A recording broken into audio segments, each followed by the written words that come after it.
Shalom, selamat pagi, selamat datang di Renungan Harian Toraya Rabu 26 Oktober 2022.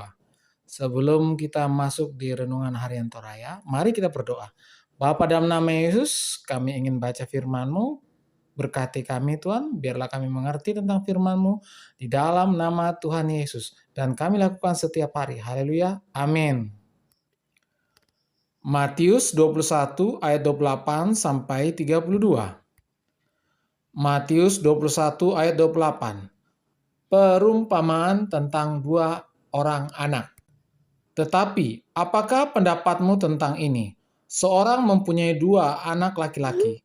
Ia pergi kepada anaknya yang sulung dan berkata, "Anakku, pergi dan bekerjalah hari ini dalam kebun anggur."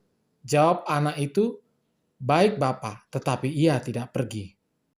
Menyesal lalu bertobat. Menasa ana pengkatoba. Itulah tema untuk hari ini. Pernahkah Anda menolak perintah tetapi akhirnya Anda pergi melakukannya? Atau sebaliknya, pernah mengatakan kesediaan tetapi tidak pernah melakukannya? Perikop ini menjelaskan perumpamaan dua orang anak yang diperintahkan ayahnya untuk pergi bekerja di kebun anggur. Ayatnya 28. Anak sulung menjawab dengan baik dan sopan, "Baik, Bapa." Tetapi ternyata ia tidak pergi bekerja di kebun anggur. Ayatnya 29. Anak bungsu yang awalnya menolak dan menjawab, "Aku tidak mau." Tetapi kemudian ia menyesal lalu pergi juga. Jawaban anak yang kedua itu sungguh mengecewakan orang tua. Namun, Alkitab menjelaskan bahwa kemudian ia menyesal karena jawabannya terhadap orang tuanya. Lalu ia pun pergi bekerja di kebun anggur dengan ikhlas sampai merawat pohon-pohon anggur itu agar hidup, bertumbuh, berkembang, dan banyak buah. Ayat yang ke-30. Dari perumpamaan di atas, kita dapat belajar bahwa anak sulung ibarat orang yang mengerti teori kitab suci, bahkan tahu menjelaskan, tetapi mereka sendiri tidak melakukannya dalam kehidupannya.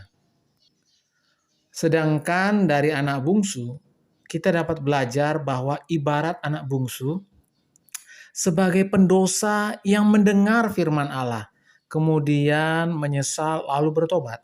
Mengikut Yesus berarti mencari dan melakukan kehendaknya.